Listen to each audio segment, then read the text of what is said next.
Alright, so today I saw a comment about how to toggleable motor lock, how to custom angles, basically. And I thought that was a pretty cool idea because a lot of people probably don't know how it works and how to do it. And I basically want to teach you guys how to do it today and some other ways you can do it as well. As you can see, I set up a few examples here. First off is the one that you shouldn't do. Second is the one you can use only in PvP. And then there's these two that you can use in public servers, but that's just what you prefer. So let me just start off with these, with the ones in the front. This is how you shouldn't do it, because it's obviously not toggled. You can't move the anything anymore, and just like it won't work, obviously. And then after that, I've got the normal TNT motor locking that I usually use myself, and it's just you can only do it in PvP or private servers. So in PvP you can only do it in a span of about 5 seconds, because before you spawn in you sort of have a field or sort of shield that you can't explode or anything or take damage for a few seconds, and after that you will die if you toggle it. But if you can do it pretty quickly, then you can nail that shit. So let me just show you how that one goes. It's basically just you angle it and then you press the button that you put it to, and the TNT is basically holding it back from locking, and then you click it and it goes inside of it. It's that easy. And basically the same principle with this one as well, with the one in the back here. The thing that happens, the springs inside of here, they are faced inwards, with the heads facing towards the middle, so that they push out. So the red parts are here, so they basically push out of the thing. The only thing that could happen is basically sometimes they get stuck inside the motor lock, or just possibly this one will get stuck in there, and that's just something you gotta deal with. You know, can't really do anything about it, but you can spawn these in public servers. You press L and there you go. As you can see, this one is stuck inside the motor lock tower for now, but it is called toggle lock-in, so that's good. And then at the end one you have the disconnector one, which I still haven't found the perfect way to do it, but I do have a way to do it. And that's basically just putting them on the side of those two, and all you do is just the exact same as the other things, and there you go.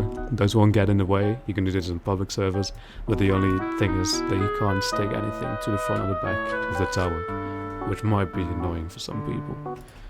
As you can see, this is how you build the TNT tower. Just basically have this tower, but on every single block here, that's where you put the TNT, because I'll prevent it from locking and stuff. And then over here you got the exact same with the red parts facing inwards, and then over here you got them on the outsides here. So the thing is, you can connect them there, but there's just less space to it, and you can't do that, otherwise it won't lock properly. And another way to not do it is basically keep this one not locked. That's an issue some people also do, and they just think that it's glitching or something, but it's just how it works. As you can see right there, I angled it and it goes back to normal because it's not locked. So you gotta watch out for that as well. And now I want to show you guys how it looks like in action. This is one of my favorite builds, to be honest. It's got a lot of angled motor locking.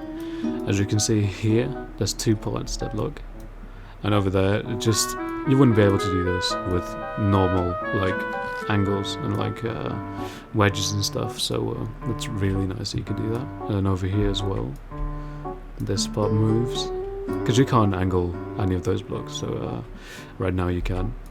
Then let me see what else. You got the trails over here that make the landing gear. Then you got the stick in the back for the rear, and then you got these sort of bars, and that's about it. But there's a lot of angled motor locking in this.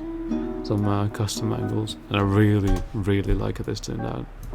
And that's when you lock it, and it basically goes in place, and it looks perfect. Because like you just have to mess around and find the perfect angles. Sometimes there might be gaps like here, but I don't think that's such a huge issue, so I don't really care that much about it. And then as you can see, this just looks amazing. And over here you got these. You just gotta watch out that it doesn't clip into something that like moves, like as you can see here. This nearly touches it, and that might be annoying, so you gotta watch out for that. And then just as long as it doesn't hit anything that moves, then it should be alright. And if it does, just like try and like figure some stuff out that it doesn't.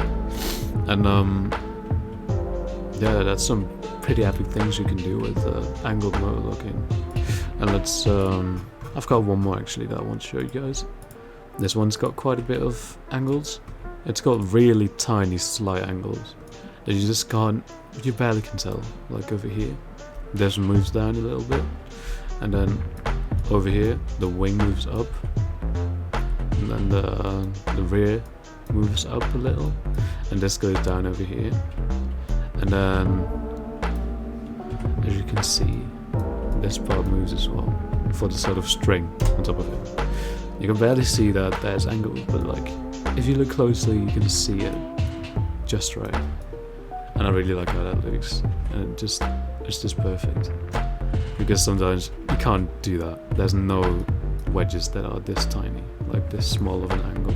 So I really like how that like makes it able to do that stuff.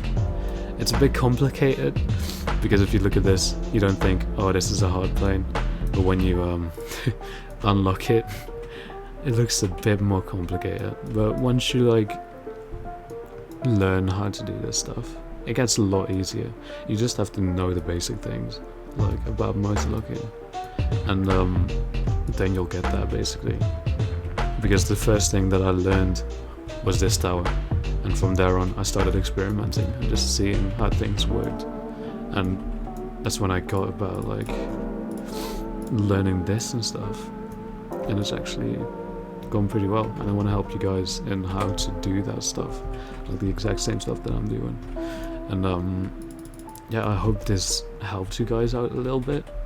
It's really not that complicated, just you have to know what you're doing. Because like if you don't have it explained to you, then I would get why you wouldn't get it, yeah. But now I did, so you're welcome. And yeah, I think that's it for today's video. There's not really much to like say about it other than this.